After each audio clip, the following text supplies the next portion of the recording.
जिस टाइम पे होली का त्यौहार था तो उन्होंने बयान दिया था कि जिनको रंगों से दिक्कत है वो अपने घरों से ना निकले। तो आप समझिए, अब खबर आई है महाराष्ट्र से, चूँकि ईद आने वाली है, एक बड़ी खबर आ रही है, वो मैं बताऊंगा कि किस तरीके से महाराष्ट्र सरकार के गौ सेवा आयोग ने बकरों की या जानवरों की मंडी जो बाजार लगते हैं उन पर बैन लगा दिया है।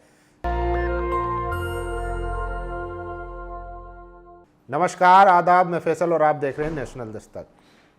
तो खबर यह है कि महाराष्ट्र में गौ सेवा आयोग ने एक सर्कुलर जारी किया है और कहा है कि बाजार में जितने भी जानवरों की मंडियां लगती हैं 3 से 8 तारीख तक वो बाजार ना लगाएं। हवाला दिया है अवैध गोवंश का कि जिस तरीके से अवैध तरीके से गौ हत्याएँ होती है उसका हवाला देते हुए सर्कुलर जारी किया है और कहा है कि 3 जून से 8 तारीख तक बाजार ना लगाए जाएं। सर्कुलर जारी किया है। तो आप समझिए कि एक तरफ जहां उत्तर प्रदेश के जो प्रशासन में हैं, जिनका काम था कि जनता की सेवा करे, लॉ एंड ऑर्डर को फॉलो करे, वो जिस तरीके से मुसलमानों को धमकियां दे रहे थे कि अगर आपको दिक्कत है तो घरों से ना निकले, सीएम साहब ने भी ये कहा था। वहीं अब महाराष्ट्र में जहां पर बीजेपी की सरकार है, अब वहां पर जबकि मुसलमानों का, माइनॉरिटियों का त्यौहार आने वाला है, ऐसे में गौ सेवा आयोग ने सर्कुलर जारी करके साफ साफ चेतावनी दी है। तो आप समझिए कि किस तरीके से इन चीज़ों को बहाना बनाकर मुसलमानों को अब त्यौहार मनाने से भी रोका जा रहा है। आपको पता होगा कि आने वाली 7 तारीख को, 7 जून को बकरीद मनाई जाएगी, जिसमें तमाम दुनिया भर के मुसलमान जो हैं वो जानवर की, बकरे की जो कुर्बानी देते हैं।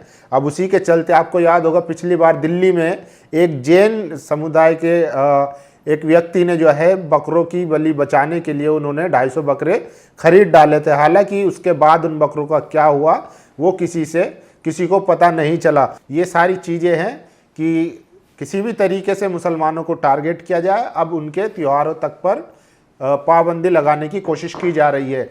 देखिए, द इंडियन एक्सप्रेस की रिपोर्ट के मुताबिक 27 मई को महाराष्ट्र गौ सेवा आयोग ने सभी APMC को एक सर्कुलर भेजा, जिसमें कहा गया कि बकरीद के दौरान बड़े पैमाने पर पशु की कुर्बानी दी जाती है।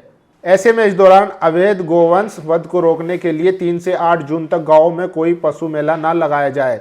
साथ ही सर्कुलर में महाराष्ट्र पशु संरक्षण अधिनियम का हवाला भी दिया गया, जिसके तहत राज्य में गोवंश के वध पर पूरी तरह से प्रतिबंध है। मौजूदा नियमों के तहत महाराष्ट्र में गाय, बैल, बछड़े के किसी भी उम्र या हालत में वध पर पूरी तरह से प्रतिबंध है। यहाँ तक कि इनके मांस, बीफ को अपने पास रखना भी अपराध माना जाता है। तो सर्कुलर में ये चीज़ें कही है कि जितने भी गोवंश, ज़्यादा जो पशु हैं उनकी बलि दी जाती है, ऐसे में बहुत ज़्यादा अंदेशा होता है कि अवैध तरीके से गोवंश का वध किया जाता हो। तो ये उन्होंने रीज़न दिया है। इसके जवाब में वंचित बहुजन अघाड़ी के फारूक अहमद ने उन्होंने प्रदर्शन भी किया नांदेड़ में।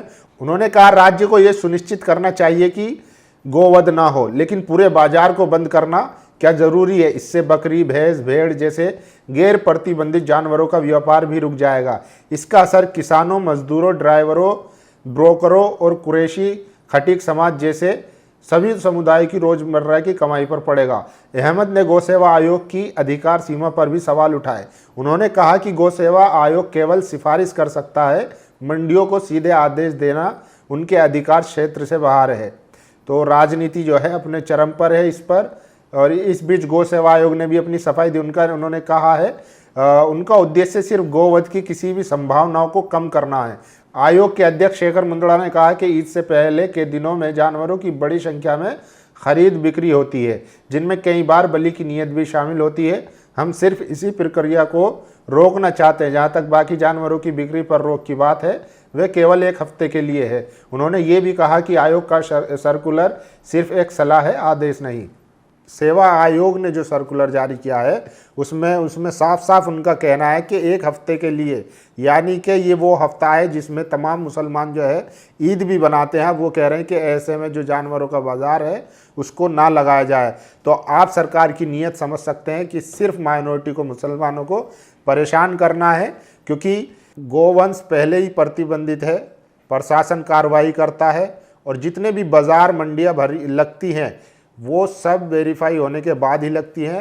प्रशासन की देखरेख में बाजार भरे जाते हैं, तो आप समझ सकते हैं कि ये खेल कितना खतरनाक होता जा रहा है। सिर्फ अपनी राजनीति के लिए मुसलमानों को टारगेट किया जा रहा है। एक तरफ उत्तर प्रदेश के जो सीईओ थे अनुज चौधरी, वो कह रहे थे कि अगर किसी को होली रंग से अगर दिक्कत है तो वो अपने घर से ना निकले, क्योंकि साल में एक बार त्यौहार आता है। ऐसा ही मुसलमानों का बकरीद भी साल में एक बार ही आती है। और ऐसे में अब जो है महाराष्ट्र गौ सेवा आयोग का ये सर्कुलर आना कहीं ना कहीं बताता है कि सरकार की, बीजेपी की क्या मंशा है, किसी भी तरीके से मुसलमानों को परेशान किया जाए। बाकी इस खबर पर आपकी क्या राय है, आप लोग क्या सोचते हैं, अपनी राय जरूर दीजिए। शुक्रिया। नेशनल दस्तक की आपसे गुजारिश है कि अगर इसको बचाना चाहते हैं तो नेशनल दस्तक को सब्सक्राइब करने के लिए रेड कलर के सब्सक्राइब बटन को दबाएं, फिर बेल आइकन की घंटी दबाएं। नेशनल दस्तक को बचाने के लिए बहुत जरूरी है कि हर खबर को शेयर करें, लाइक करें, कमेंट जरूर करें।